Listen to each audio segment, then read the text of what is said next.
A lot of guests, but we start off with the constable race. Jody Barnes in studio with us. Good morning. Good morning, Chad. How are you? Doing well. How are you? I'm good. Ready? Glad we finally got the voting underway here, and been working for a long time, and now it's the culmination of what we've been waiting for. Well, and it looks like with the of course we've only had one day of early voting. Today's day 2 of early voting, but across the state, and we're seeing it here locally as well, an uptick in voting. A lot of people are heading out there and voting. So tell people about the position you're running for, and for those who don't know exactly what that position does, because I've received those emails, tell them why it's important.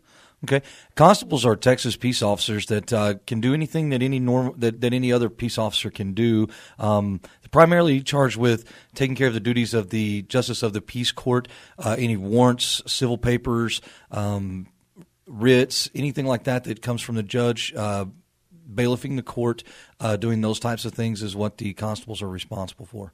And in this race, it's overshadowed a lot by some of the top ticket races out there, including the presidential race. So what is it that you're trying to get across to voters as to why they need to make a change? Because every challenger in any race out there, unless it's a high-profile race and the incumbent is just absolutely terrible, the hurdle is trying to convince people you need to make a change. So how are you trying to do that?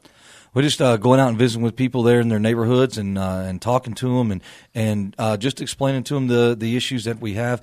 We've had the same message the whole time out there has been just taking care of the taxpayer dollars. There's been a lot of waste come through that department, and so that's one thing that the voters really have passion about, no matter what level of government you're talking about.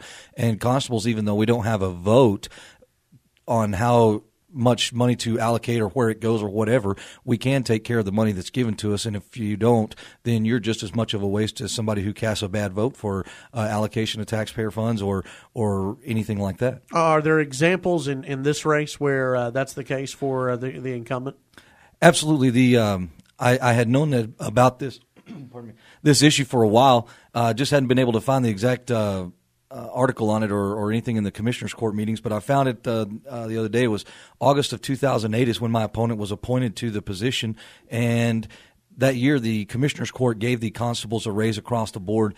And then in August of 2009, exactly 1 year later, my opponent filed a grievance against the county, which is basically a backdoor way to get a pay raise without having to, with tying the commissioner's court's hands. It goes to a citizens panel, and under that law that the grievance is contained in, the commissioner's court is bound to go by that recommendation of the citizens panel. And so even if there's no money, they vote for a raise, that they have to do it. They have to find some way to make it happen. And the amount was in the amount of a $10,000 annual raise after only being on the job for 1 year and receiving a raise the year that my opponent took office. That's unacceptable. I don't believe in going and asking for a raise. If you know what the salary is before you take the job and you can pay your bills, that's fine. If you can't, find a job that you can. Well, this is something that created quite the stir with the county commissioners when they approved a pay raise for themselves, and you have some who are running for office saying, hey, if you know what the pay is when you're running for office, that's what it should be when you get the office. You know what you're getting yourself into, basically. Why ask for a pay raise? And in your case, the incumbent, 2 years in a row, pay raise. The year after he got elected, asked for a pay raise. Right, and they ended up getting $5,000 of that pay raise, and I just think that a little patience and things will eventually happen. I understand that there's statewide averages and stuff like that, but that really it doesn't pertain. You have to go with what your county has said and be happy with that there, I think. And I don't believe in asking for a raise, and I certainly don't believe in filing a grievance for one. That's not how we should conduct ourselves with taxpayer funds, and I just won't do it. What are some of the other top issues in this race that you've even heard from voters maybe out there?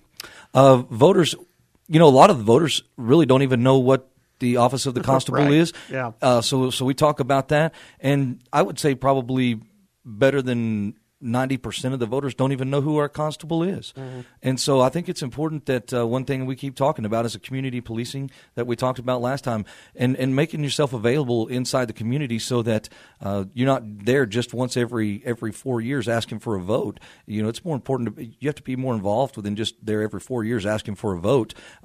It's kind of weird in this profession how the people that we're asking to vote for us aren't the people that we deal with every day. Right. Most normally, you wouldn't have contact with those people because they got their business pretty straight, and you're not having to worry about that.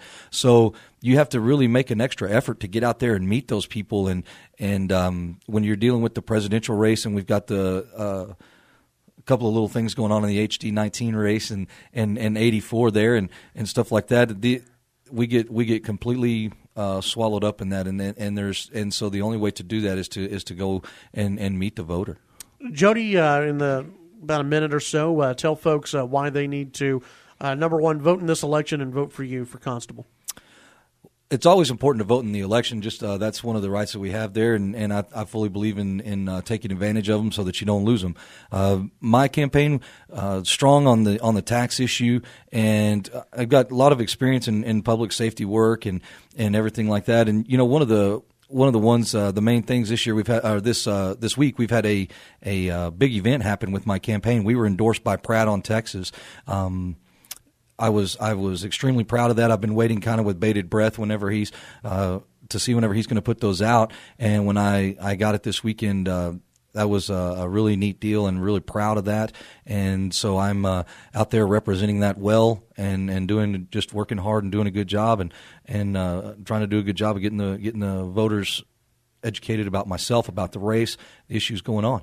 All right, Jody, appreciate it. Where can people find more information on you real quick? Go to Jody Barnes for Constable on Facebook.